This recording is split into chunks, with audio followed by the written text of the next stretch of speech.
तो मैं एक बात कहता हूं कि काहे की श्राप, जब उसका प्रभाव ही नहीं पड़ रहा है तो काहे की श्राप, खत्म श्राप। क्यों भाई, जब प्रभाव ही नहीं पड़ रहा है उसका है।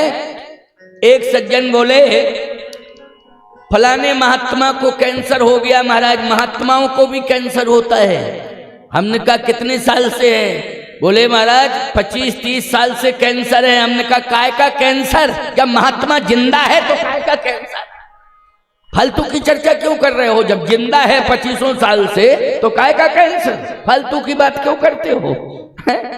इसलिए इस बात को कहना उचित नहीं है प्यारे। कहे लोग कहें, कहते रहें, ठीक है, कथा भाग में कह सकते हैं, पौराणिक प्रमाण दे सकते हैं, मैं नहीं मानता हूं। तपस्या यहां नारद जी कर रहे हैं, लेकिन श्राप ने किसी प्रकार की कोई बाधा उत्पन्न नहीं कर पाई और नारद जी बैठ गए, अखंड तपस्या कर रहे हैं। इंद्र ने अप्सराओं को भेजा। देखो एक बात आपको बताएं, ये अप्सराएं इंद्र भेजता है, लेकिन जब ये श्रापित हो जाती हैं तो पछताती हैं। श्रापित हो जाती हैं तो ये अप्सराएं पछताती हैं। महात्माओं ने श्राप देकर के इनको पक्षी बना दिया, किसी को पत्थर बना दिया, किसी को जो है वृक्ष बना दिया। जब महात्माओं को क्रोध आता है और क्रोध में श्राप दे देते हैं तो ये अप्सराएं जड़ हो जाती हैं। क्या हो जाती हैं? जड़ हो जाती हैं। साधु संत महात्माओं की तपस्या को अप्सराएं भी प्रभावित नहीं कर पाती हैं। हाँ, जो महात्मा अप्सराओं से प्रभावित हो जाते हैं, निश्चित रूप से उनकी तपस्या नकली थी, असली नहीं थी। वो नकली थी, तपस्या काम नहीं कर पाई उसमें। जैसे कोई दवा आप ले रहे हैं और वो लाभ नहीं दे पा रही है, इसका मतलब है नकली दवा है। जैसे नकली दवाएं मिलती है ना मेडिकल स्टोर पर, नकली दवाएं वैसे ही पैकिंग होगी, सब कुछ वैसे ही आकार प्रकार, लेकिन वो नकली डोज होता है, इसलिए बीमारी दूर नहीं होती है।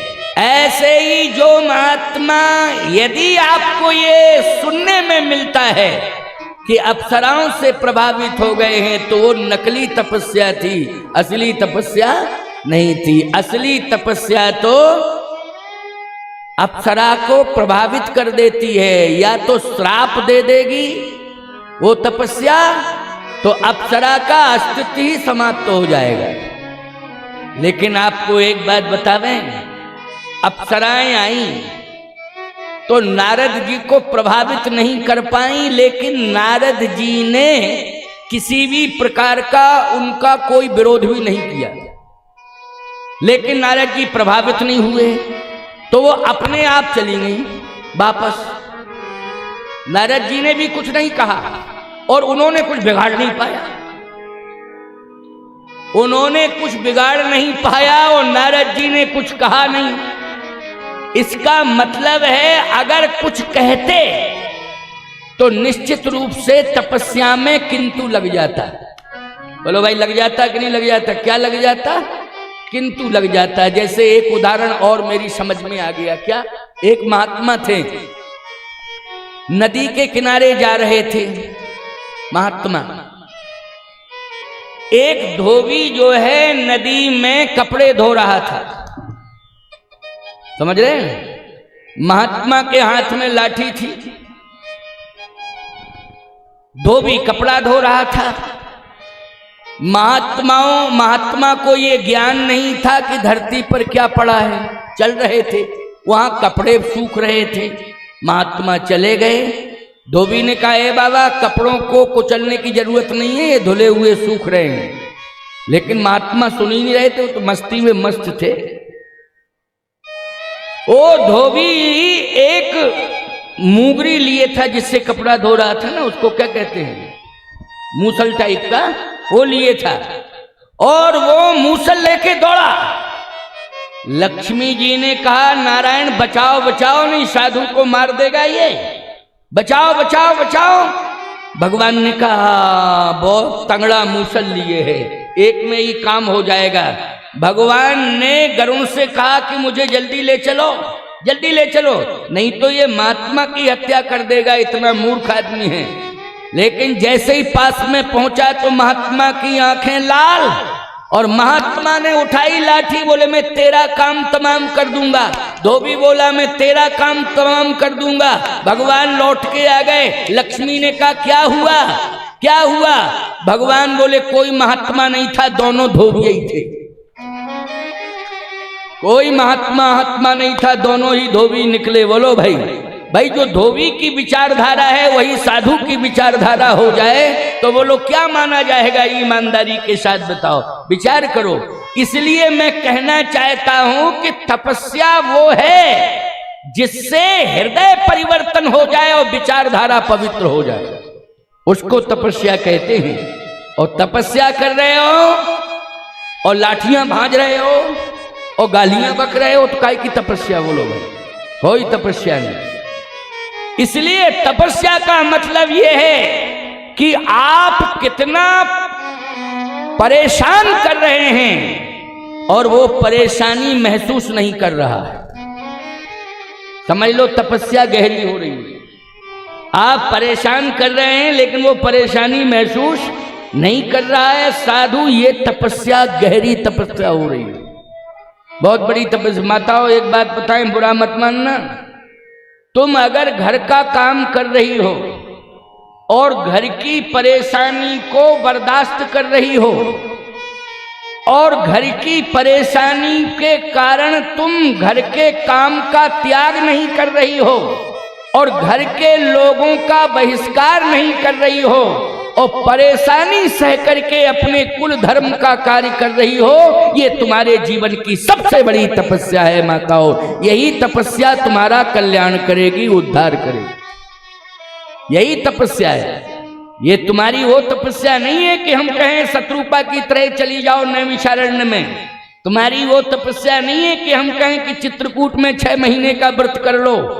नहीं नहीं, तुम्हारी तपस्या है घर में रह करके घर की मान मर्यादा और घर के संपूर्ण कार्यों को संचालित करना और परेशानी सह करके संचालन करना, ये तुम्हारी तपस्या है, ये सबसे बड़ी तपस्या है।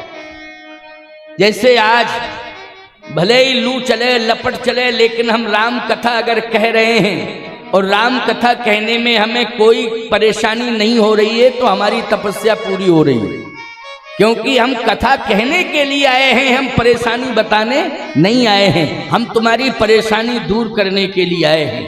और हम हर मिनट पर कहें कि मरा जाता हूं गर्मी के मारे, कहां बुला दिया, तो क्या फायदा है? बोलो भाई, अरे कष्ट सहना है, रहना है और तुम्हारी समस्या दूर करनी है।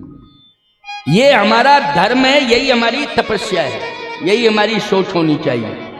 तो आइए मैं कहना चाहता हूं, ध्यान से सुनते जाओ। नारद जी महाराज ने देखा ही नहीं, इंद्र ने भेजा अप्सराओं को। अप्सराएं जो है वापस चली गई। कहा बहुत बड़ा महात्मा है, ऐसा साधु मैंने देखा नहीं। इंद्र ने कहा इसका मतलब है कि अब हमारा सिंहासन गया, अब गया सिंहासन। डायरेक्ट उसने काम को बुलाया और कामदेव से कहा तुम जाओ, प्रभावित करो, जाओ जल्दी। कामदेव ने कहा कि जा रहा हूं। कामदेव जैसे ही पहुंचा तो जितनी कलाएं थी काम के पास, वो सारी कलाओं से नारद को प्रभावित करने की कोशिश की कामदेव ने, लेकिन कामदेव नारद जी की तपस्या को भंग नहीं कर पाया। अब कामदेव चरणों में गिर गया, कहता क्षमा करो क्षमा करो क्षमा करो। अब मैं आपसे एक बात कह रहा हूं कि काम को तो जीत लिया है, लेकिन नारद ने क्रोध को भी जीत लिया है, क्योंकि कामदेव को क्षमा कर दिया है। कामदेव को क्या कर दिया है? क्षमा कर दिया है। तो जब कामदेव को क्षमा कर दिया है तो वो लोग काम को जीत लिया कि नहीं, और क्रोध को भी जीत लिया। लेकिन शंकर जी ने काम को तो जीत लिया था, लेकिन क्रोध तीसरे नेत्र से काम को जला दिया था, इसलिए क्रोध को नहीं जीत पाए भगवान शंकर, इसलिए कामदेव को जला दिया। जा रे वो काम महेश। बोलो किसकी तपस्या आगे हो गई, जल्दी बोलो। हो गई तपस्या आगे कि नहीं नारद जी की? शंकर जी ने तीसरे नेत्र से काम को जला ही दिया, खाक कर दिया है। तो बोलो क्रोध आया तभी तो जलाया। किससे जलाया है जल्दी बोलो? क्रोधाग्नि से, क्रोध से।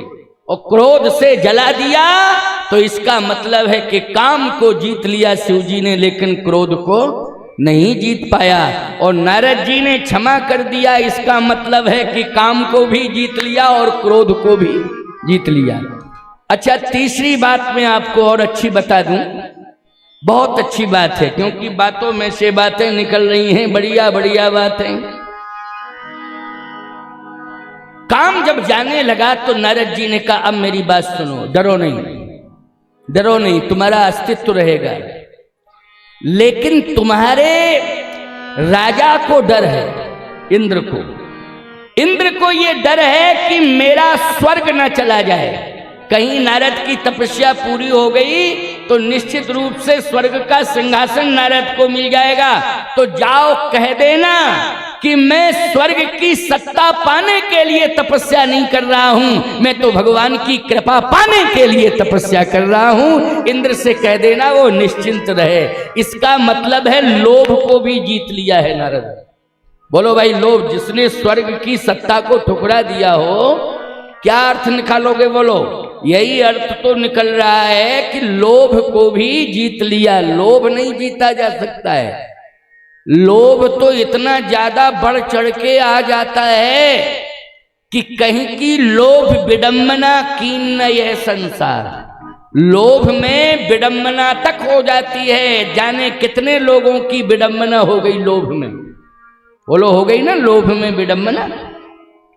इसलिए नारद जी ने लोभ को भी जीत लिया है कि मुझे तेरे स्वर्ग की आवश्यकता नहीं है, मुझे तो भगवान की कृपा चाहिए, आशीर्वाद चाहिए। कृपा पाने के लिए मैं तपस्या कर रहा हूं, स्वर्ग पाने के लिए नहीं कर रहा हूं। हम लोग महात्मा लोग भजन करते हैं ना, इसलिए करते हैं कि हमें स्वर्ग मिल जावे, इसलिए करते हैं कि हमें वैकुंठ मिल जावे। नहीं नहीं नहीं, तपस्या इसलिए करते हैं, भजन इसलिए करते हैं, इसी धरती पर मुझे भगवान मिल जावे, इसी धरती पर मुझे भगवान मिल जावे। अरे वैकुंठ में भगवान मिला तो कौन विशेषता है, वैकुंठ में तो रहता ही है वो।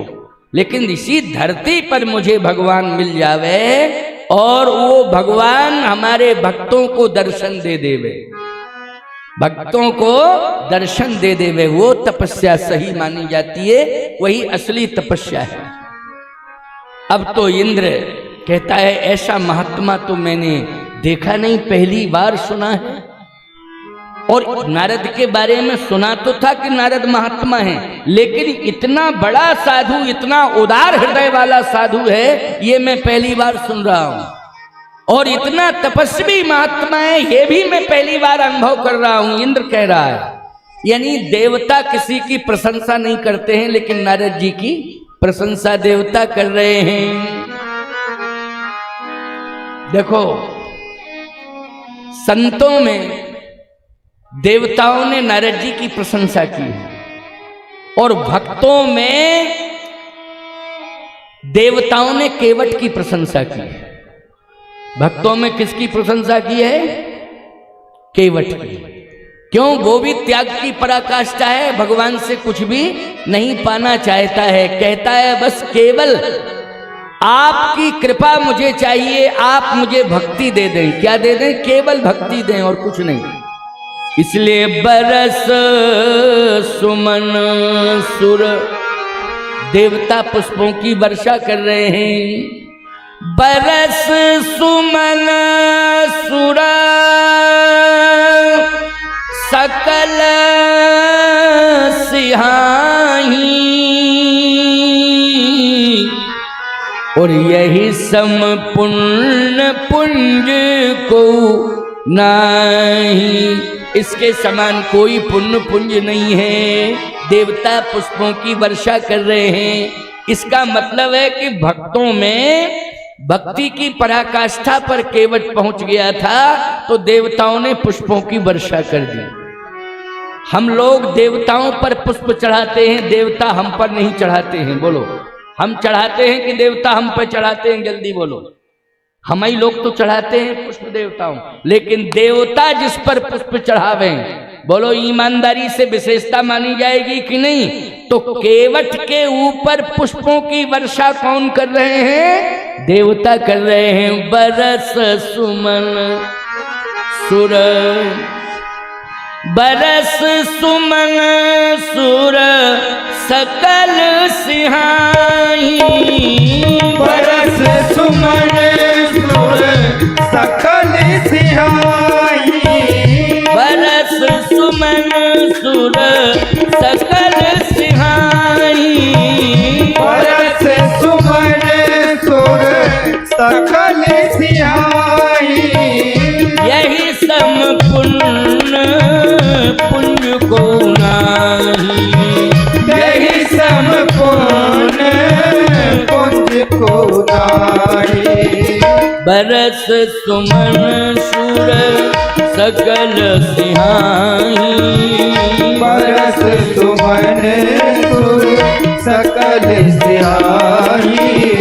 यही सम पुण्य पुण्य को नाही, यही सब पुण्य पुण्य को नाही।